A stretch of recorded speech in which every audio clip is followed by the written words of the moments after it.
Hey, good morning, good morning, good morning. This is your homegirl, Arabia Barbosa, 914, Westchester County, New York, doing another video real quick. And I'm on camera right now, but I'm not going to be on camera too long. Just wanted to say good morning to everyone. Today is Sunday. Today is Sunday. So that means that's the end of our weekend. Today marks the end of our weekend. Okay. It is what it is. Yeah, this is your homegirl, Arabia Barbosa 914, Westchester County, New York, doing another video real quick. And in this video, we're going to talk about the entertainment industry. The entertainment industry. Is it an industry being ruled by evil forces that run the so-called world? It's just a quick question. Just a quick question. The entertainment industry, I'm talking about Hollywood, I'm talking about the music industry, I'm talking about the sports industry, I'm talking about anything that entertains society as a whole, anything that is considered entertainment in this society. I'm gonna tell y'all a quick little story, something that happened to me a long time ago. This happened a long time ago, a couple of years ago. Now, a lot of you know that back in August of 2011, I attended a funeral service. I attended a funeral service where there was 4 caskets. My former sister-in-law, Sergeant Crystal Reagan, my niece Sierra, and my 2 nephews, Laquan and Rashid. Rest in peace, my babies. The man that killed them, his name is John Moses Reagan. He was arrested for these crimes. He was tried for them, and he was given his time in prison, in state prison. And there's one thing I did learn about that young man that killed my family. He was trying to enter the music industry. He wanted to become a rapper at his old age. He wanted to become a part of the entertainment industry.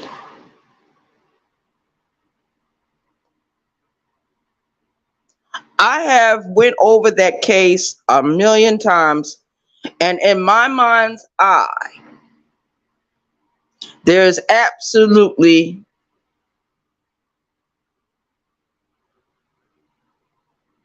a lot of evidence pointing towards that the music industry is being run by forces of darkness or evil or whatever you may call it. I don't call it evil. See, anything that has something to do with black people, they always call it evil. We're being misrepresented and misunderstood. Not saying that we run the entertainment industry. We are a part of the entertainment industry. Black people has always been a part of the entertainment industry for as long as I can remember. We're a part of it.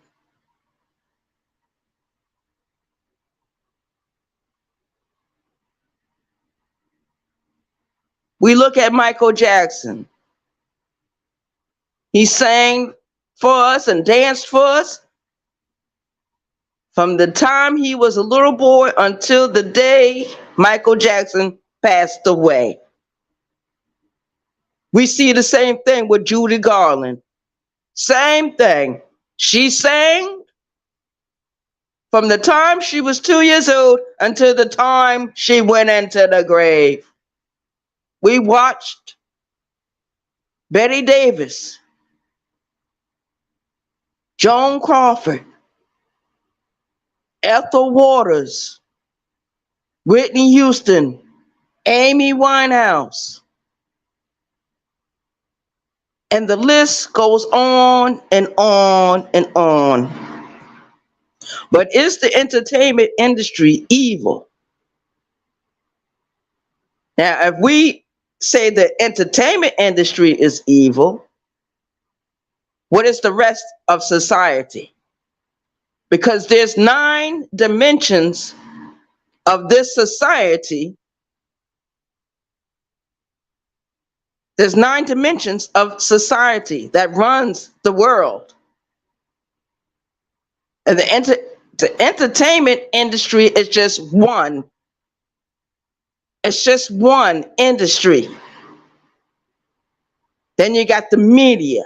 That's an industry. You got law enforcement. That's an industry.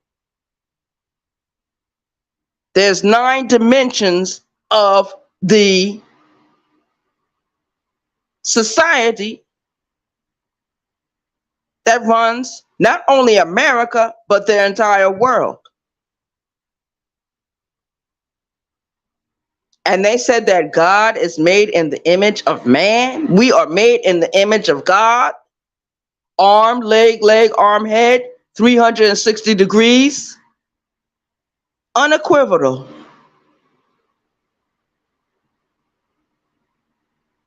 Is God all good?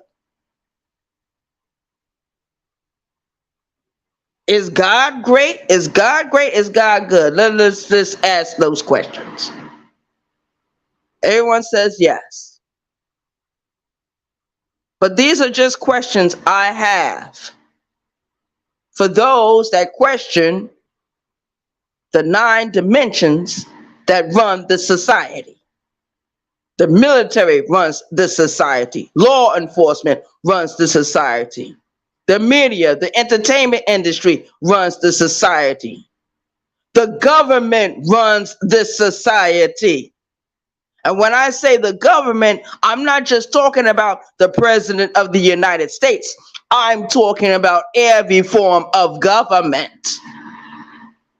That I'm talking about the Supreme Court. I'm talking about Congress. I'm talking about the state governments, the local governments, and every part of all these industries wash each other's hands. They all help each other.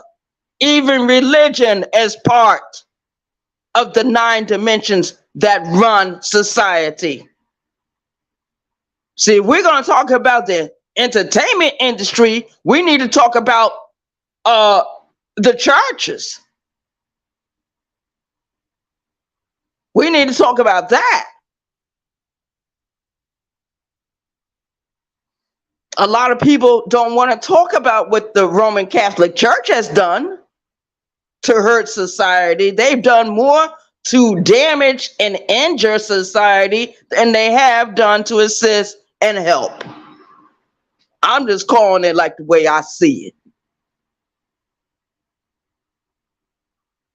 Every part of society is corrupt or corruptible. Because I have a lot of people that I know that are in law enforcement, and they are all corrupt. Every last one of them. I told you before I left New York, I went to a certain area. It was on a Sunday too.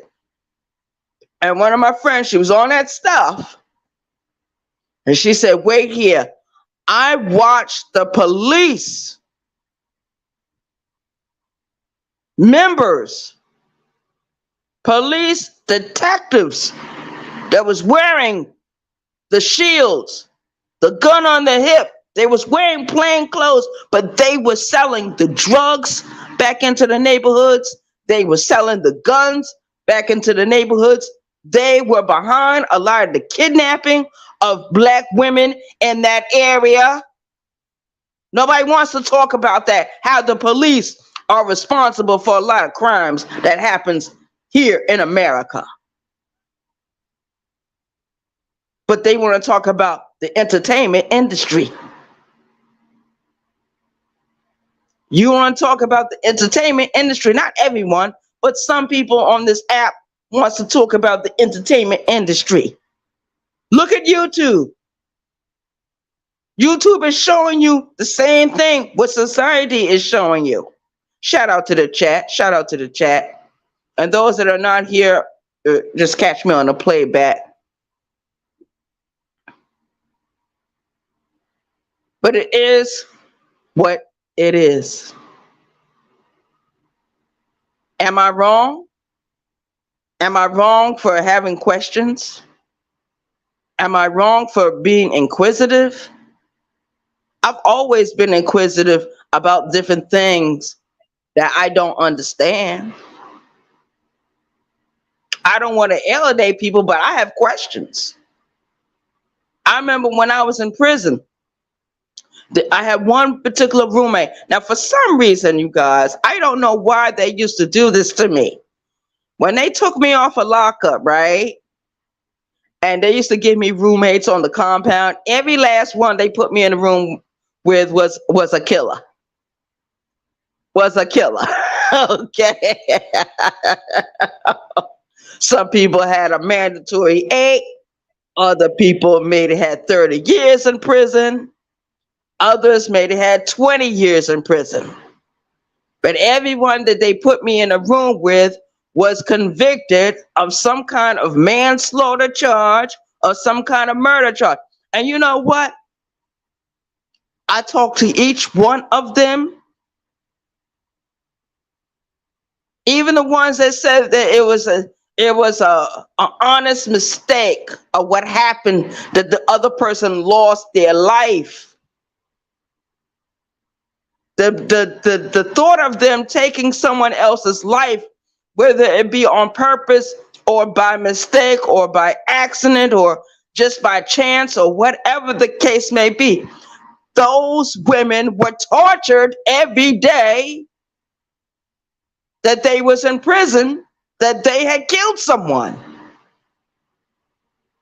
And I mean, sometimes they used to get into these moods. And I always knew deep down in my heart, I said, well, if this person is guilty of this murder or this manslaughter charge, I got to live in a room with them. So y'all have no idea what I used to have to go through. I lived in a room with all these different personalities. But I'm going to tell you something. I'm going to tell you something right now. If I had to do it all over again, I would not take that away from my adult experience going to prison. That taught me a lot. That taught me so much. Yes, when they took me off a lockup and they used to give me different roommates on wherever compound I was at. I could have been at Leith. I could have been at the Women's Center. They always put me in a room with a woman that was found guilty of manslaughter. And there was plenty of nights I would sit there all night long talking with these women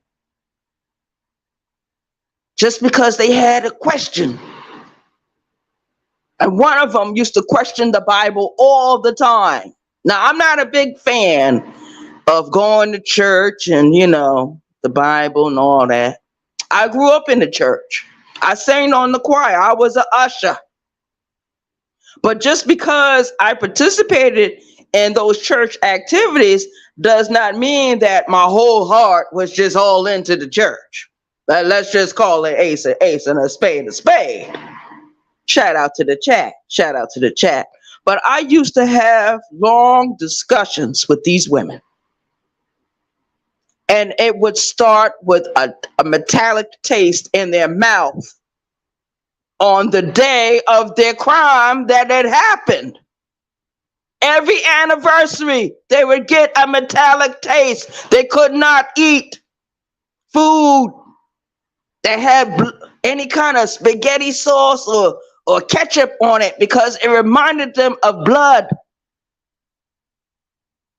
Their world was changed forever when they killed somebody. Their world was changed forever after they killed somebody.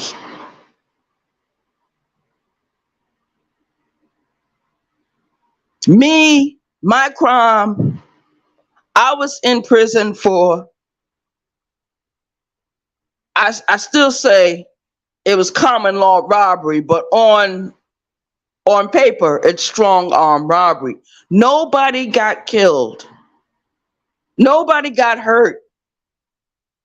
I earned a nickname for my crime. They used to call me Chopper Mama. Shout out to the chat. Shout out to the chat. Chopper Mama.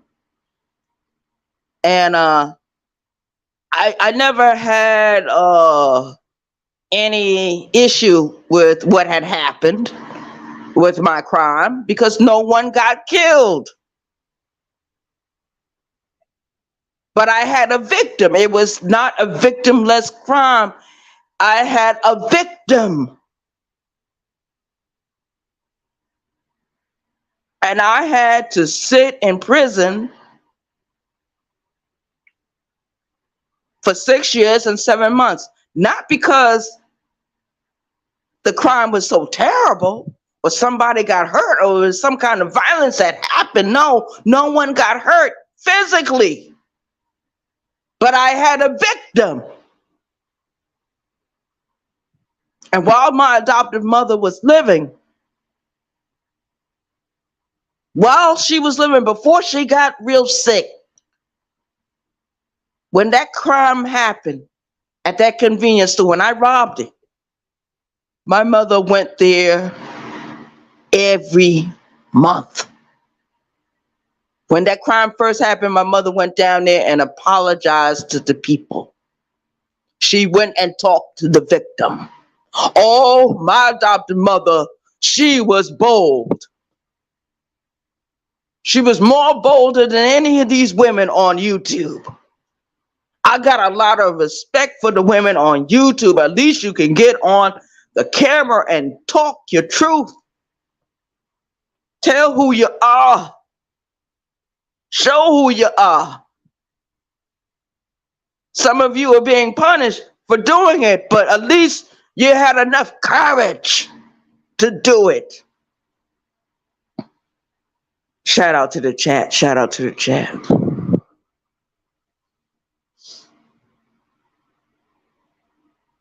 She went down there and spoke to the victim. After I did a couple of years in prison, the woman showed up to one of my parole hearings and just told him, just release her.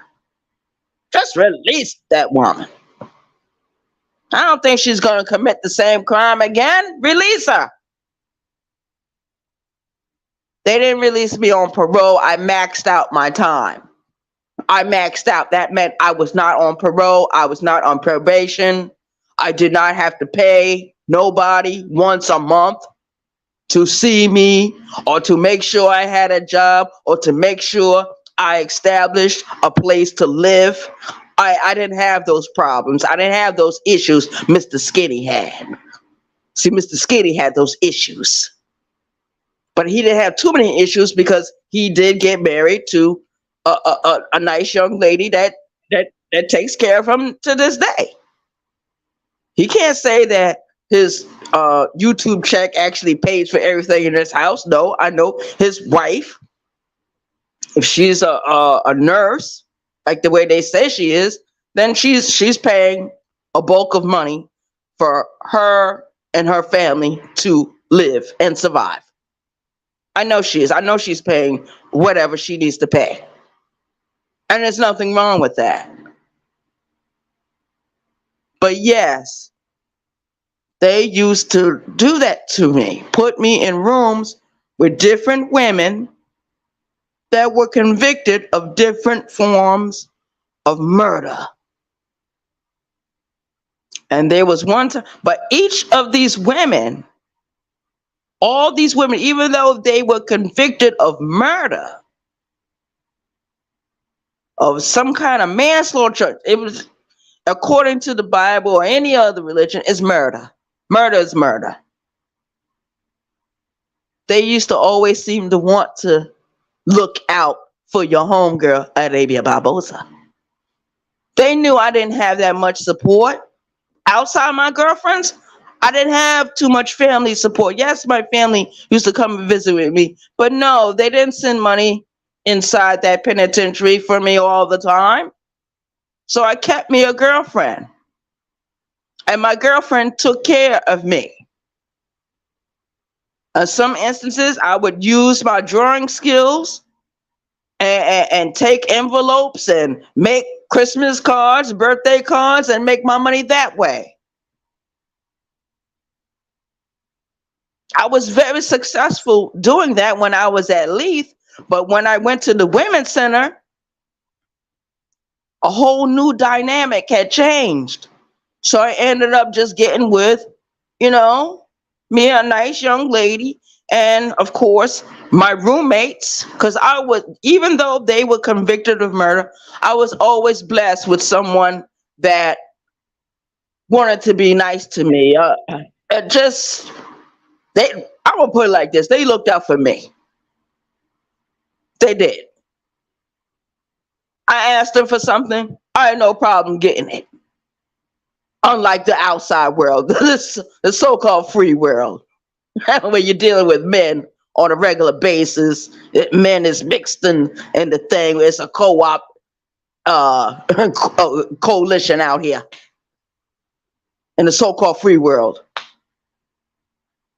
But I just wanted to ask that question because certain people are saying the entertainment industry is filled up with all these demons and all this magic, and you know, the only thing I can say is if magic is being practiced, if it is being practiced in Hollywood or in the music industry, they've been doing a darn good job of practicing it because they've been practicing it in front of your face. In front of your face. Do you know that there is a place in New York? I believe it wasn't too far from where I lived in Yonkers. There is a place in New York where certain people are being trained to practice magic. It's just like if you go to San Francisco, it's the same thing. If you go to any old established town or city in America, you will find there are practitioners of magic. I come from a family of such. I am related to Dr. Buzzard, Dr. Stephen Robinson Buzzard. My great grandmother was a shaman. My uncle Lawrence, he was a practicing high voodoo priest. He didn't live in the United States. He went to Africa. He lived in Africa until he died back in 1995. I remember just before I went to go visit with my people in 2003, I was 30 years old. I went to New York to visit with the family I was separated from for over 28 years. And for 3 nights in a row, I dreamed a dream Shout out to the chat. I dreamed a dream, and in the dream, I was no longer a young woman. I was older. I had long white hair. I wore black clothing. It's like a cloak. And I carried a walking stick. And I was trying to cross a desert 3 nights in a row. And all 3 nights, there was a man that approached me, and he was on a chariot. He had on the blue battle helmet of the pharaohs. He was dressed in battle gear. His eyes was the bluest of blue, like the sky. I dreamed of him for 3 nights, and he kept telling me that he was my son. But you all know I have no children. I've never been pregnant. I never had an abortion, never been pregnant, never been married, never been divorced. I don't have the certain other issues that other women have. Anyway, let's move on. Shout out to the chat. Anyway, I dreamed that same dream for 3 nights. And then when I went to my grandmother's house, shout out to her,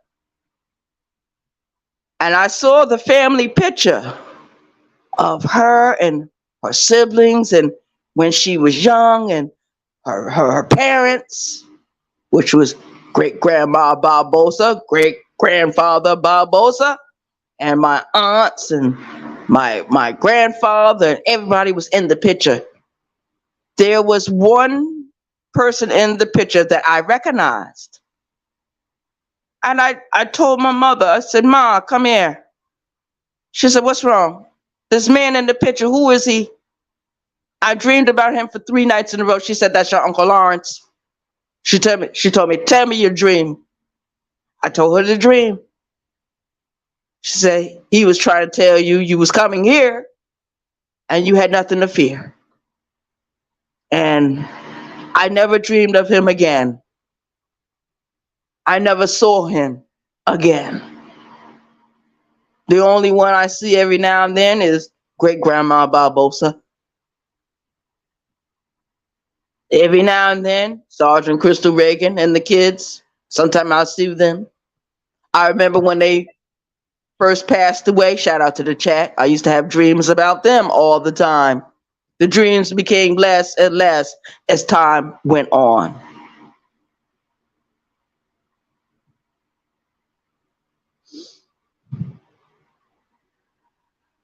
Shout out to the chat, shout out to the chat. But I just wanted to ask that quick question.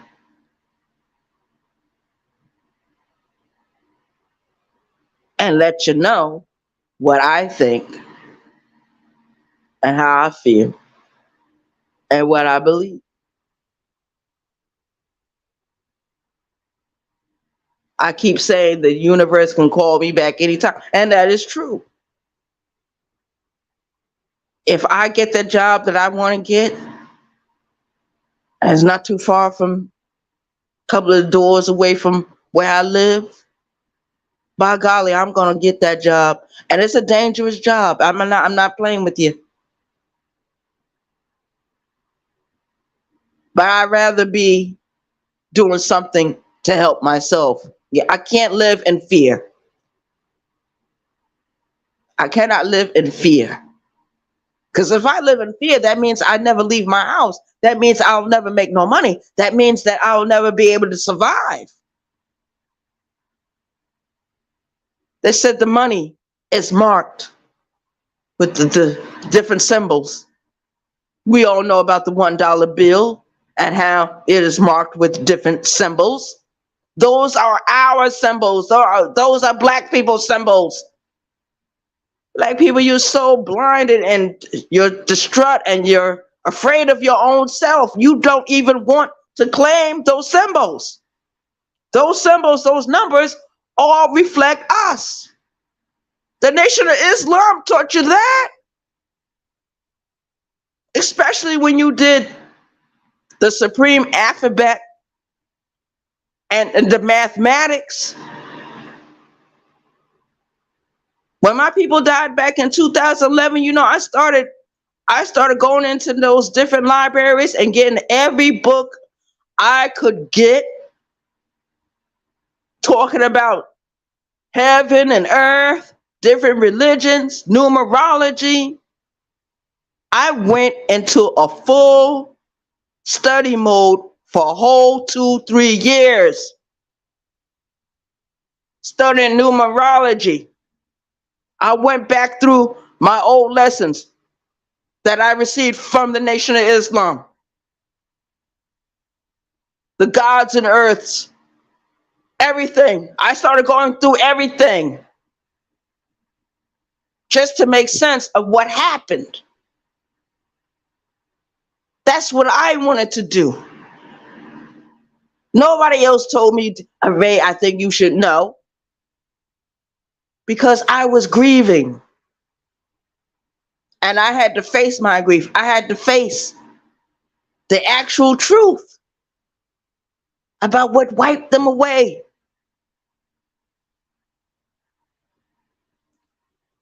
There's a saying that what is taken from you can be replaced. No. People cannot be replaced. People cannot be replaced. You can replace a phone, you can replace a watch, you can replace a TV set, you can replace where your address is at, you can replace the car that you drive, but you cannot replace people. It's not going to happen. It's not. And I try not to talk no foolishness on my channel. I try to bring out things that I'm thinking and I'm feeling and things that's going on around me and my experience in life. I don't have time to be beefing and roasting and whoop whoop with this one and that one. I don't have time for that. People want you to side with them on certain things. I can't do it. If I'm cool with you and I'm cool with them, I'm going to be cool with both of you. I'm just going to stay out of your beef. I'm going to mind my own business. That's it. But everyone knows when people attack me on this app, I attack back. I do. I don't stay silent for long. Shout out to the chat. Shout out to the chat.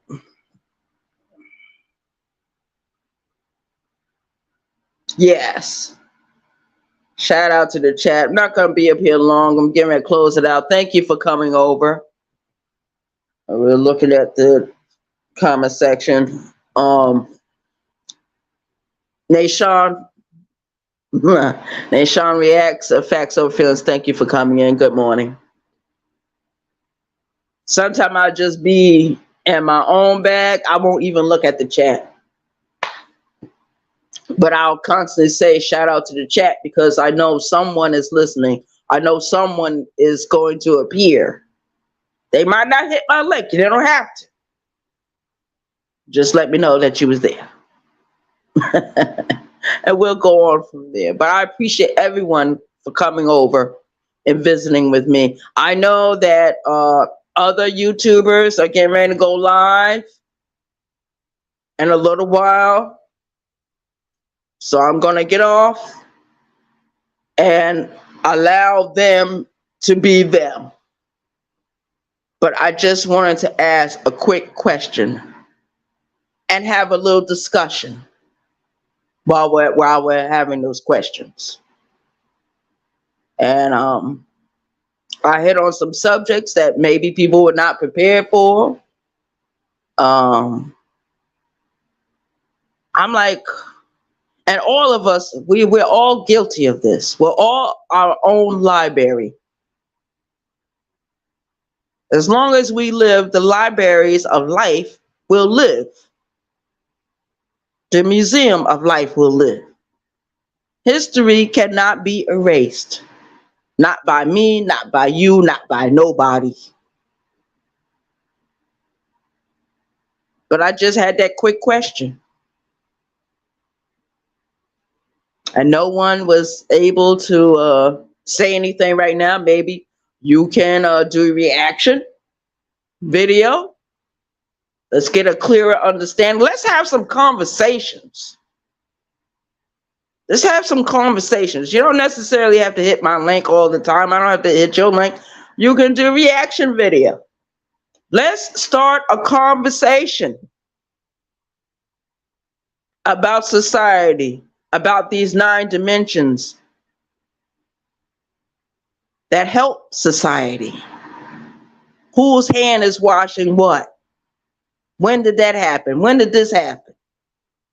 Let's put our heads together, because in a little while, I'm not going to be able to come up here and chop it up with you, because I'm going to be too busy, with outside things going on. But I'm gonna see what I can do about the next trivial game night, because that has to happen. I enjoyed it, and this time it's gonna be different questions. It's gonna be deeper questions, harder questions to answer. And I might ask questions about history. I might ask questions about music. I might ask questions about certain books. I might ask questions about certain politicians. When I was in prison, just before they released me, I read this book. It was called The White Bone Demon, and it was about Madame Zedong. She was the wife of Chairman Mao Zedong. Who was Chairman Mao Zedong, you ask me? He was over the Communist Party from 1959 until the day of his death. That is Chairman Mao. And he had a wife. She was known as Madame Zedong.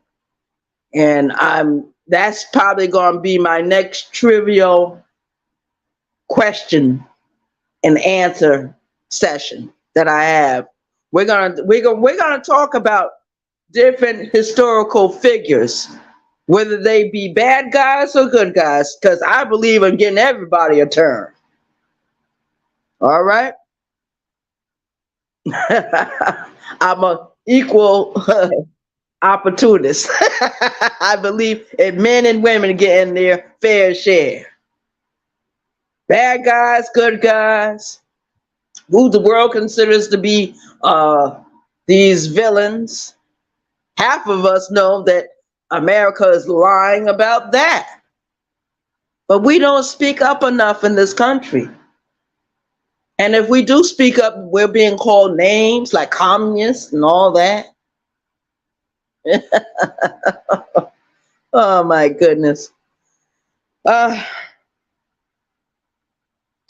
Let me get out of here. We will see y'all in the next video. Thank you for coming over. I appreciate your view. This is your homegirl, Arabia Barbosa, 914, Westchester County, New York. Do another video real quick, closing it out. We will see each other in the next video. Peace out. Have a great and awesome Sunday. Do what you need to do today, because today is the end of the weekend, and tomorrow we'll start the whole rat race all over again. Peace out, y'all. One.